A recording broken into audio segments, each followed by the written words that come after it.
This episode of the Crack House Chronicles is brought to you by BetterHelp. Is there something interfering with your happiness or preventing you from achieving your goals? BetterHelp will assess your needs and match you with your own licensed professional therapist. You can start communicating in under 48 hours. This is not a crisis line or a self-help line. It's professional counseling done securely online. Now, Dale, this is a broad range of expertise that is available, which may not be locally available in many areas. Yeah, this service is available for clients worldwide. Worldwide? Worldwide. Worldwide. And you can log into your account anytime and send a message to your counselor. You'll get a timely and thoughtful response, plus you can schedule weekly video or phone sessions. So you don't ever have to worry about sitting in an uncomfortable waiting room and waiting on a traditional therapist. Yeah, which is really good in this time. You don't really want to go and sit in the waiting room with a bunch of people with the stuff that's going on today. Sit there with a mask on and, yeah. Yeah, it's no good. BetterHelp is committed to facilitating great therapeutic matches. And if you don't like your counselor, it's pretty easy to change. Okay, sounds good. Yeah. It's more affordable than traditional online counseling, and financial aid is available. That's always good right there. That's awesome. Yeah. And BetterHelp wants you to start living a happier life today. That's right. So visit their website and read the testimonials. They're posted there daily. All right, Dale. Visit BetterHelp.com/CHC. That's better, HELP. And you can join over 1 million people taking charge of their mental health with the help of an experienced professional. That's right. In fact, so many people are using it now, they're actually recruiting counselors in all 50 states. So a special offer for our listeners, you can get 10% off your first month at betterhelp.com/CHC. You got to use the code word betterhelp.com/CHC.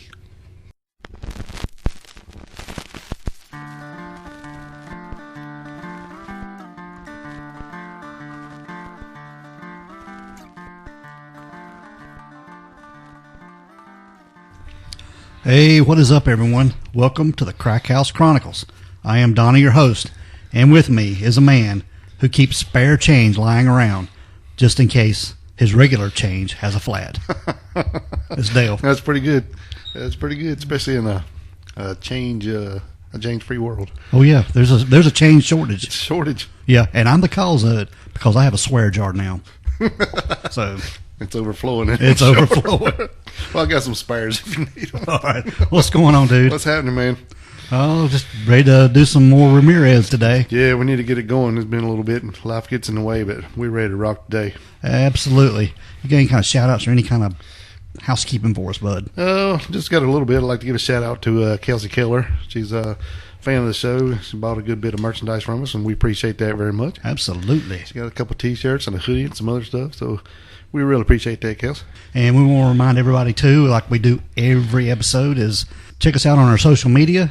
Check us out on whatever platform you listen to. If it allows it, give us a rating and review, 5 stars. 5 stars. And it really helps the cause. That's right. Show up on our Facebook page and our Instagram page, and swing over to YouTube and hit the subscribe button.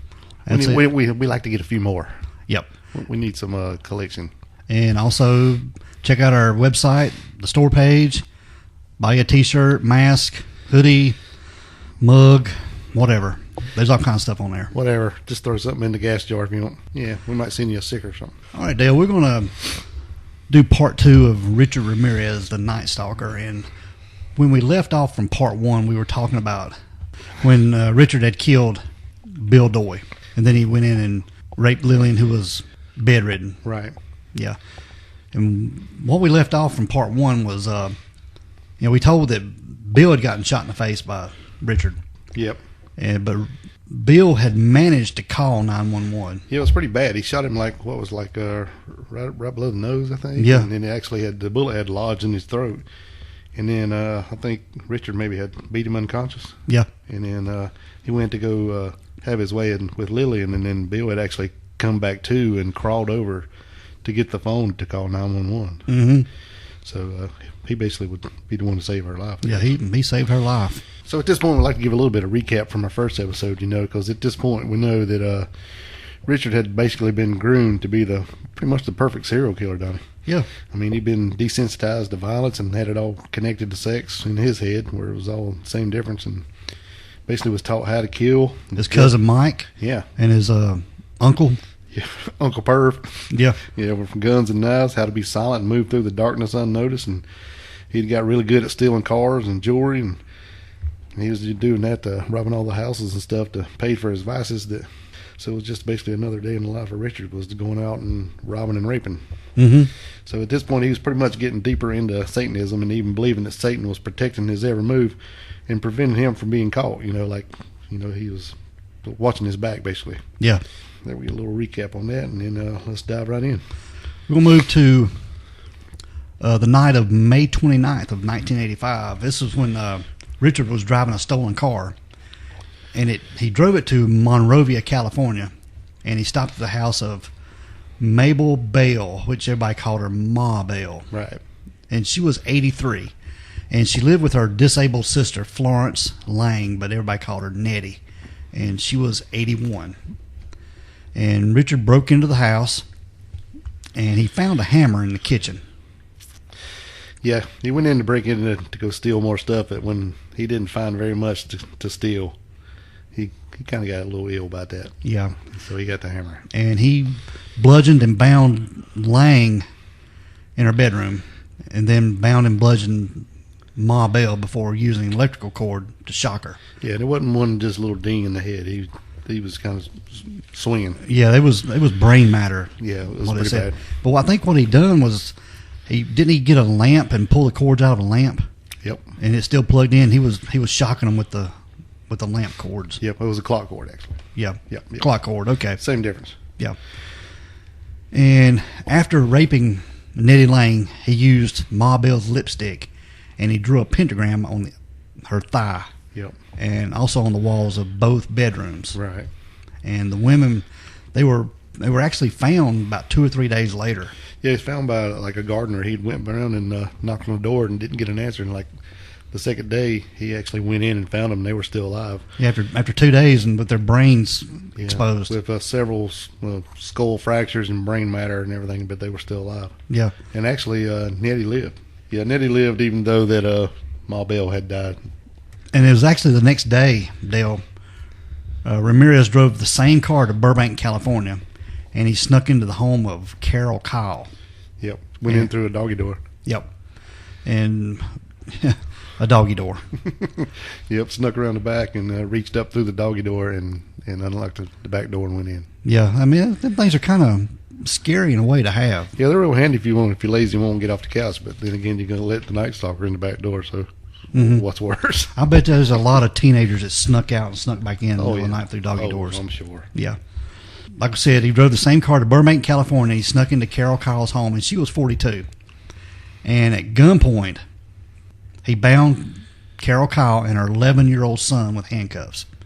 And then he tore up the house looking for stuff he could steal. Right. Yeah, her husband had died like 6 years prior to this in a plane crash, so they were the only ones there. And it seemed like he was stalking houses that didn't have a male in the house, or if they did have a male, he would take the male out. He'd kill them right away. Yeah, I pretty much think he was just playing random house whenever one looked good or had a dark around the front doors or the door was obscured or something or whatever, and he'd just pick it and go in, and I don't know. Yeah. He'd always take out the male or the aggressor out first. Yeah, but then he released Carol Kyle, and he directed her to take him around to find the family valuables in the house. And then he raped her several times. Yep. Richard also repeatedly ordered her to not look at him. And at one point, he told her he would cut her eyes out. And he fled the scene after receiving her son from the closet and binding the two together with handcuffs, but he let him live. Right. Yeah. Actually, when he went in first, he bound them together and put them in the closet, and then he walked away. And then he thought about it, and he went back and opened and said, "You don't have no guns in here, do you?" Like, no, we don't have no guns. So he made them get out and lay on the bed and put a cover over them while he searched the house. And she said, just to take the valuables, but just don't hurt her. And he said, "Well, who's us?" I thought it was just you two here. And he goes, "Well, I have a daughter, but she's not home. She won't." He said, "Well, maybe I'll wait for her too." And said, "Well, she's spending the night somewhere else. She won't be home till tomorrow." So when he left, he handcuffed them and put them back on the bed, but he actually put the key out of reach for them. And when he left, he said, when your daughter gets home tomorrow, she can let you go. Mm-hmm. Yeah. It was probably lucky for her that she wasn't at home. Right. Yeah, because he really went off on her. She made him perform oral copulation and sodomized her a couple of times. And actually, when he left, he said, well, you weren't bad for your age. You know, she said thanks, you know, but just stroking his ego so they would live. Mm-hmm. In early June, Richard went to the house of John and Susan Rodriguez. He went around sneaking. When he tried to pry the window open, the window had been painted shut. So when he pried it open, it popped and made a noise, and she actually heard it. And so he left and run away, but he actually had left a footprint. And if I'm not mistaken, John was the one that was actually a sheriff's deputy, and he was in cleaning his gun. Yeah. And actually, this was in the same neighborhood as where... Yeah, it was in the same neighborhood as Gil Carrillo. He was a detective for Los Angeles Police Department. Yeah, his mom lived right around there, so he pretty much took this personal, and that's when he decided to click it up a notch. That he had actually come into the neighborhood where his mom lived and attempted to break in the house, and he left a shoe print, so he definitely knew it was him. Mm-hmm. It was that same Avia 11 and a half. Yep. Yeah. And then later that same night, Richard attempted to abduct a girl. He basically tried to kidnap her, and a stranger had seen him after she had screamed and called 911, so he'd fled the scene on that and didn't get her either. And that's when he left, and running a stop sign, and an L.A. Police Department motorcycle cop pulled him over. And when he pulled him over, he actually went up to him and asked him if he was the Night Stalker. Asked him if he was the Night Stalker. And he's like, no, man, when are you going to catch that guy? You know, and it went off, and it was a big joke. But Richard was like, damn, so no wonder, you know, he thinks Satan's saving him, because this is another fluke thing when he should have had him right here. And he gave him his stuff, and he went back to the motorcycle to call in his stuff, call in his ID and stuff. And Richard slipped out of the car and drew a pentagram on the hood and ran. Yeah. And got away. Yeah. So it was like, here's another where the police department dropped the ball. Mm-hmm. So it was pretty crazy. And you know, later they would find some stuff in the car, like a phone book with some family phone numbers in it and a dentist appointment card. But this stuff wouldn't be found till way later, because they just had the car impounded and didn't really check into it because they didn't think it was nothing to it. All right, Dale. On June 27th, Patty Higgins had her throat cut and dying in another stalker attack in her own home. On July the 2nd of 85, Richard drove a stolen car again to Arcadia and randomly selected the home of Mary Louise Cannon. He entered the home, and he found her sleeping in her bedroom. He bludgeoned her to unconsciousness with a lamp and repeatedly stabbed her using a 10-inch butcher knife that he found in the kitchen. So here again, he's just using whatever he can find. Yeah, just going in the house and getting what he can get. Yep, smash her and steal. Yep. 3 days later. Yeah, just 3 days later, on July the 5th of 85, Ramirez broke into the home in Sierra Madre, California. And there was a 16-year-old girl there named Whitney Bennett. Right. And he bludgeoned her with a tire iron as she slept in her bedroom. Yeah, actually her parents were sleeping, you know, in the bedroom in the house. They were there. And when he came in, he couldn't find nothing he wanted and decided she was the one. So he went back to the car and got his tire iron and come back. Mm-hmm. So it's crazy. He attempted to strangle her with a telephone cord, but he was startled to see electrical sparks from the cord. And then I guess it was just like he was believing that Jesus was intervening. Yeah, he had already bludgeoned her pretty bad with the tire iron, and when he was trying to choke her out, those sparks coming, and she took a big breath, like she came back to life. Mm-hmm. And it really freaked him out because he thought Jesus had intervened in him. Yeah, his Satanism was really playing a big part in his his acts, his thought process. Yeah, most definitely. So he basically left, and she survived, although it took like 478 stitches to close up the lacerations from that tire iron. So he wasn't playing around. And it's crazy how, you know, some people survive these attacks. Yeah, because he was going to kill. Oh yeah, most definitely. And 2 days later, on July the 7th, he burglarized the home of Joyce Lucille Nelson, and she was 61-year-old in Monterey Park, and he found her asleep on her living room couch. What is it about being asleep on a living room couch? I don't know, but you don't want to do it no more. No. So, lock your windows, lock your doggy door, lock the door, don't sleep on the couch. Stay off the couch. And he beat her to death using his fist and kicking her in the head. Yeah. It was pretty brutal here. And he actually left a shoe print from his Avia sneakers and printed it on her face. From stomping her in the head, left the God damn. Left a footprint on her face, man. Yep. And after cruising 2 other neighborhoods, he returned to Monterey Park and chose the home of Sophie Dickman, and she was 63. And he assaulted her at gunpoint and attempted to rape her. He stole her jewelry, and when she swore to him that he had taken everything of value, he told her to swear to Satan. Yeah. So he was stepping up his game with his Satanism. Yep, stepping it up. And after this is basically when the media started being, started pretty much a media frenzy. Detectives had actually admitted that they thought this was a serial killer, and that they could link it all back to one man. They didn't give out the evidence, but we know, it was like from some of the bullets and definitely the shoe print. Yeah. And at this point, it's when they finally go through that car that was impounded. The one that he drove the pentagram. Yeah, the pentagram on the hood. Pentagram on the hood. Yeah, and they found that dental appointment card, and they assigned some teams to go stake out that dentist, but it was too late. He had already been there and wasn't going back. Mm-hmm. So they're starting to put stuff together here. Slowly, but what it is, there were 2 different law enforcement agencies. Oh yeah, investigating this, and they weren't communicating at all. Right, they're like the LA whatever. They're different departments. Wasn't putting the pieces together. It's like, we got our pieces, you got yours, and then we'll figure it out, or you figure it out. They didn't. I don't think they realized that it was all the same person at the same time. Yeah, and I think both of them knew about the footprint, but they weren't communicating about it. Right. So and this was just Richard's ego being built up that Satan was helping him. Yep. He thought that he was being taken care of. Yeah. Yeah, because hell, I mean, look how many times he was almost caught. He was almost shot by the shotgun. It wasn't loaded. The cop bumbled and let him go. Mm-hmm. And it was a couple other times that he was almost caught, or could have been caught, and just got free. Yep. And on July the 20th of 1985, Ramirez purchased a machete before driving a stolen Toyota to Glendale. Yeah, he was kind of feeding off all its attention he was starting to get in the media, so he decided he was going to take it up a notch, and his plan was to get this machete. He was going to go in and whack these people up, and was planning on leaving some heads on the front lawn for the cops and the media. And he chose the home of Leela Needing, who was 66, and her husband Maxon, who was 68.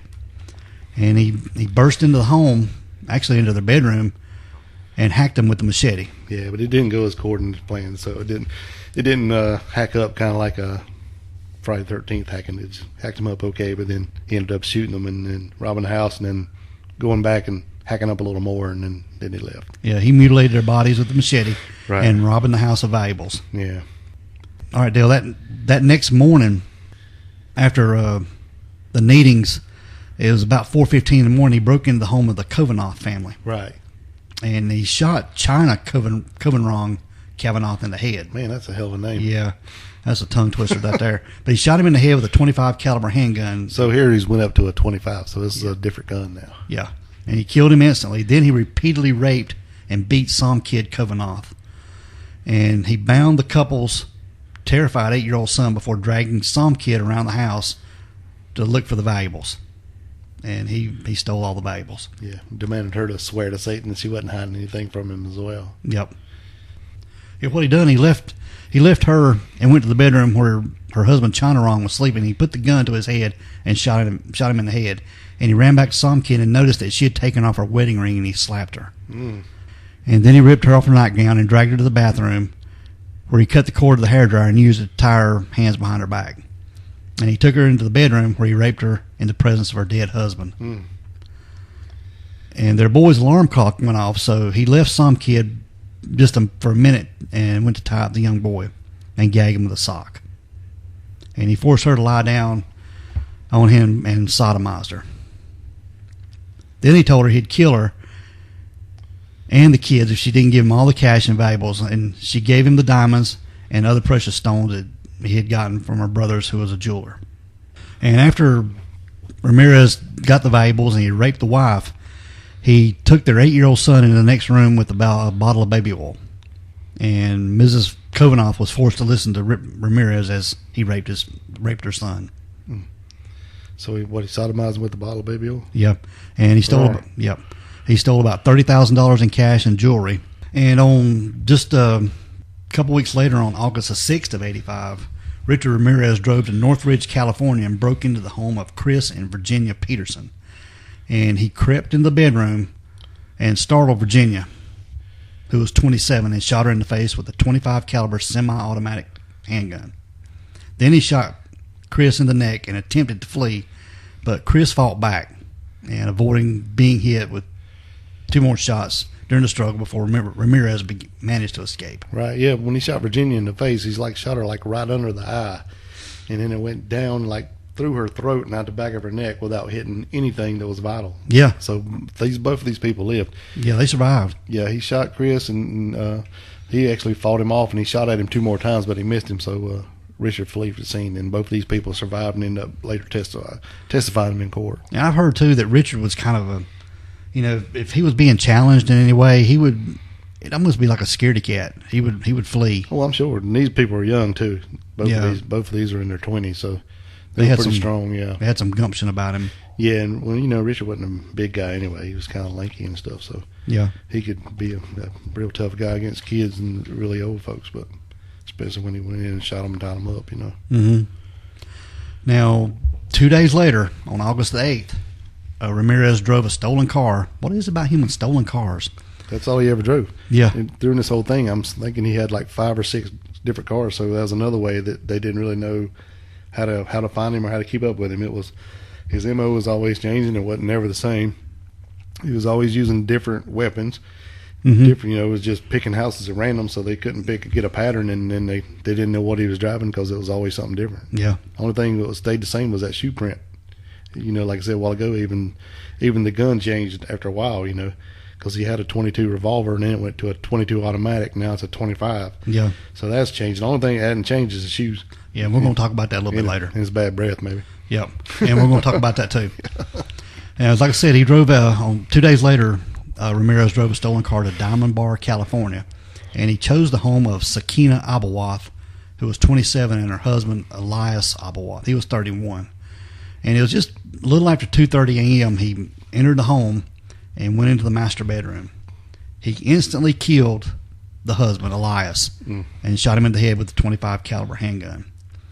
And he handcuffed and beat Sakina while forcing her to reveal where the location of the family jewelry. There you go again. He's trying to find valuables. Yep. This is pretty much this whole deal was stealing stuff, and all this other stuff was extra.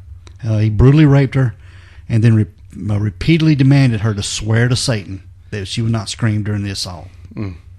And this was when their 3-year-old son entered the bedroom. I guess he had heard what was going on and got up and come in there. And Richard tied him up and continued to rape Sakina. And after Ramirez left the house, Sakina untied her son and sent him to the neighbors for help. Yeah, that's crazy, man. Yeah, actually, she would send him in there to wake up Elias because she didn't think he was dead. And he come back and said he won't wake up. And then she told him to go to the neighbors and finally had to entice him to go in by promising him ice cream. Yeah. To go to the neighbors. And then he came over to see what was going on. And after this attack is where he finally gets the Night Stalker moniker. Yeah. Yeah. So I guess no more screen door killer or screen door or whatever it was. The Valley Killer, Valley Strangler, or whatever they called him. Yeah, the screen door intruder. That's it. Screen door intruder. Yeah, so now he becomes the Night Stalker, right? Yeah. Right after this one. This really boosted his ego. Yeah. And if I'm not mistaken, I think this lady later on in life would tell her sons that her husband had died from cancer until they were well older, because she didn't want them to bear that burden that he was killed by Ramirez. Well, I'm sure at 3 they probably didn't remember anything about that. No, they didn't know. So then, so she waited till way later to tell them. She kept that in all that time. Wow. Yeah. So now we're to the Night Stalker, and he's happy he's got his name. Well, he's seeing his name in the paper, not the name, but the Night Stalker. And he's getting a lot of heat. Yep. So he leaves Los Angeles, and he heads to San Francisco. Going on vacation. Yeah, little vacation. And on August 18th of 85, he entered the home of Peter and Barbara Pan. Yeah, that's his name. Peter. I know, every time. Peter Pan. I'm like, come on, man. But yeah, he entered the home of Peter and Barbara Pan, and he shot Peter, who was 66, in the temple with that .25 caliber handgun. And then he beat and sexually assaulted Barbara, and she was 62 years old. and he shot her in the head and left her for dead. Yep. And then he drew a big pentagram on the wall here, and also wrote "Jack the Knife" on the bedroom wall. Yeah. Which I'm assuming comes from the song "Ripper" from Judas Priest. Yeah. Yeah. He probably was listening to that on the way over or something. Probably did. He was a metal guy. Giving a lot of bands bad names. And when it was discovered that the ballistics and shoe prints evidence from Los Angeles crime scene matched that of the Penn crime scene, San Francisco Mayor then Dianne Feinstein. See, this is what gets me, Dale. Mm-hmm. She was the mayor of San Francisco, Dianne Feinstein. She's an idiot. And Richards is thinking that Satan is helping him. Yeah. He is on his side. He is looking after him. He's good to go. But all the time, Dianne Feinstein is looking after him. What she does is she gets on TV and releases some information that she shouldn't have. Yeah, she's stupid. They told her, kind of what was going on. We know what's going on when they found out about the shoe print and all this stuff, and go in and briefed her on it, and then she just runs and has a damn press conference. Yeah, tells about the shoe print and everything. So what do you think he's going to do? He's hyped up. He's watching the news. He's seeing all this stuff about himself, and then she gets on there and going, well, we're closing in on him. We got his shoe print and his gun. We know what he's got. So what do you think he's going to do? Yeah, he's going to get rid of it. You're darn right. And he goes to the Golden Gate Bridge. And chunks it. Yeah, throws it off the bridge, and the shoes and the gun was never found. Right. Idiot. Yeah. And he stayed in San Francisco for a few more days and then finally headed back to Los Angeles. Back to L.A. Back to L.A. And he liked the orange, too, because he's in a stolen orange Toyota here. Yeah. Yeah. And August 24th of 85, Ramirez traveled 76 miles south of Los Angeles in a stolen orange Toyota to Mission Viejo. And that night, yeah. And that night at the home of James Romero Jr., and they just returned from a family vacation in Rosarito Beach, which was in Mexico. And Romero's son, who was 13, his name was James Romero III, and he happened to be awake and heard Richard's footsteps outside the house. Yeah. And he was actually thinking there was a prowler, and he went to wake up his parents, and Richard fled the scene. And the son raced outside and noted the color and make and the style of the car, as well as a partial license plate. Yeah, and was smart enough to write it down. Yeah, that was a 13-year-old. 13-year-old. Yeah. Mm-hmm. And Romero contacted the police with all that information, believing that James had chased away the thief. Yeah, he just thought he didn't really realize who it was. Yeah, he didn't think it was a Night Stalker or anything like that. At first, Los Angeles police thought that the murder of a young woman last March was an isolated act of violence, but since then they've come to believe it was connected to a wide-ranging series of assaults by a killer who's become known as the Night Stalker, a killer who apparently struck again during the weekend. We have a report from Nadine Berger. Police today continue to search for any clues in the near-fatal shooting of 29-year-old William Carnes and the rape of his girlfriend. They're apparently the latest victims of the Night Stalker, thought to be responsible now for 34 brutal attacks, 14 of them fatal. These serial killings, once confined to the near Los Angeles area, are now spread over 500 miles from San Francisco to Orange County. Just as before, the assailant entered a house in a quiet middle-class neighborhood in the pre-dawn hours on Sunday through an unlocked window and attacked the couple while they slept. Neighbors are terrified. Guy just sleep with my hand on right by my bed and a sawed-off shotgun, which I always have. I see. Why is that? Because if anybody comes in my house, they're not leaving. The killer, who attacks randomly, is described as white, 25 to 30 years old, with a predominant feature of badly stained teeth. So 5,000 flyers have been distributed to Los Angeles dentists asking for help with identification. And last week, San Francisco Mayor Dianne Feinstein announced ballistic tests have definitely linked the murder of a man there to the Night Stalker. But release of that information has outraged a Los Angeles sheriff frustrated by the difficulty of tracking a random murderer. It places this community in jeopardy because it impedes our ability to go forward fully with the investigation. A total of $35,000 in rewards has been offered, including today a $16 donation from this group of concerned school children. Today, the search for California's Night Stalker continues, and many residents sleep with their doors and windows bolted tight, despite 100-degree temperatures. Ramirez broke into the home of Bill Carnes. his fiancee, Inez Erickson. Yeah, Bill was 30 and his fiancee was 29. And he broke in through the back door. This is the first time he's actually had to break in. Yeah. Because he kicked in the door or something, right? Yeah, he did. And he entered the home of their bedroom and woke the Carnes when he cocked the .25 caliber handgun, the click. And he shot Carnes 3 times in the head before turning his attention to Erickson. And Ramirez told, Bill Carnes' fiance that he was a Night Stalker. Yep. So I guess his little egos went up another notch. Oh, yeah, he just come in, you know who I am. Yeah, I'm the Night Stalker. And he forced her to swear that she loved Satan as he beat her with his fist and bound her with neckties. And after stealing what he could find, Ramirez dragged Erickson to another room and raped her, then demanded all the cash and money and made her swear to Satan there was no more. And before leaving the house,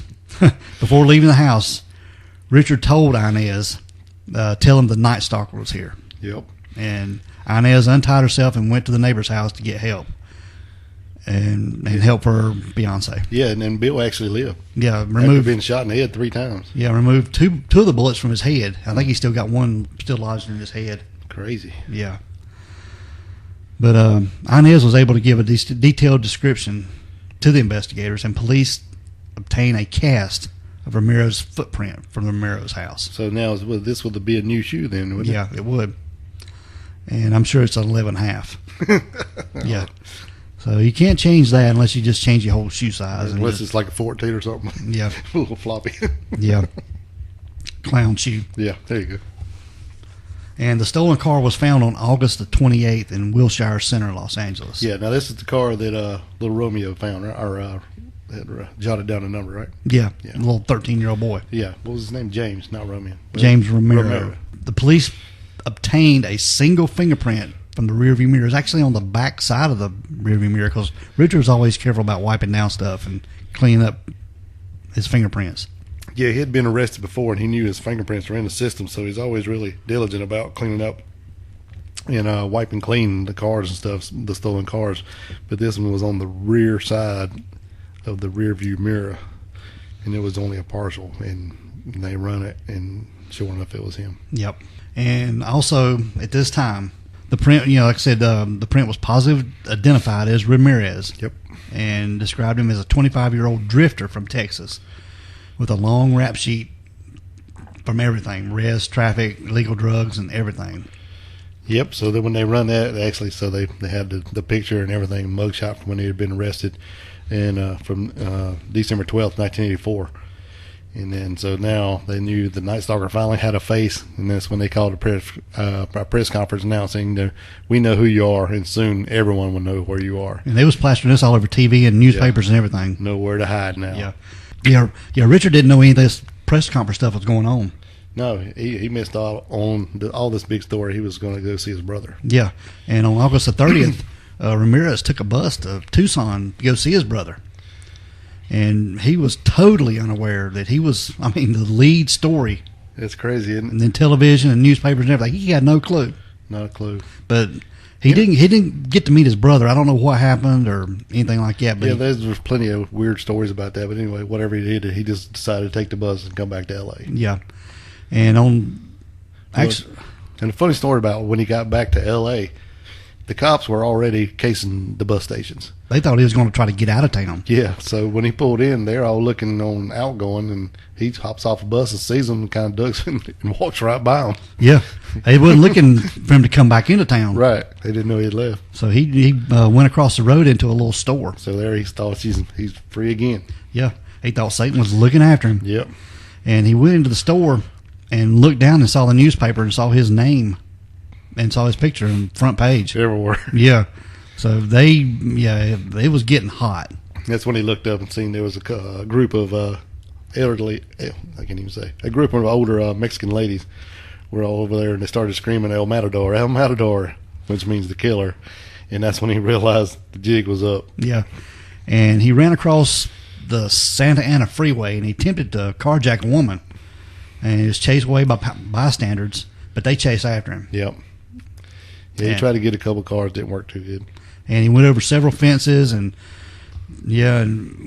I was actually eventually taken down by a group of residents. Oh yeah, a couple guys fought him off, and then he'd run a little bit and try to jack a car, and then they'd fight him off and then take off again, and then finally one guy pulled a metal pole out of his fence and smashed him in the head with it and knocked him down. And at the same time, the police were getting all these calls about somebody running through the backyard and jumping fences, so they were on their way. But this whole mob from this community was chasing Ramirez down. Yeah, and they were laying it to him pretty good. Yeah. Yeah, basically, if the cops wouldn't have got there, they probably would have killed him. Yep. It's funny. I did receive one story where it said that when the cops finally got there, and they pulled him up, and he was bleeding pretty bad. It was looking up, and he goes, "Thank God y'all here." Yeah, they would have killed him. Yeah. So it's like, wait a minute. Didn't you mean to say thanks, Satan? You're Yeah. So at this time, I guess he had a change, or what, it was just being a poser or whatever. But now whether it really happened, I don't know. But it's a pretty funny story. Yeah. All right, Dale. This brings an end to Richard Ramirez's attacks after he's arrested. So what we're going to do, we're going to stop here with part 2. Okay. And we'll finish up with a part 3 and get into his trial and conviction and all the antics in the courtroom. Groupies and cookies and cupcakes, and talk about his teeth and his bad breath. Right. So where we're leaving off is he's in a pile of his own blood, sitting in the back of a police car, wrapped up, head bleeding from a mob that had finally taken down a Night Stalker. Yep. We want everyone to be safe, be careful, and always be aware of your surroundings. Because the next episode could be about you. This is the Crack House Chronicles.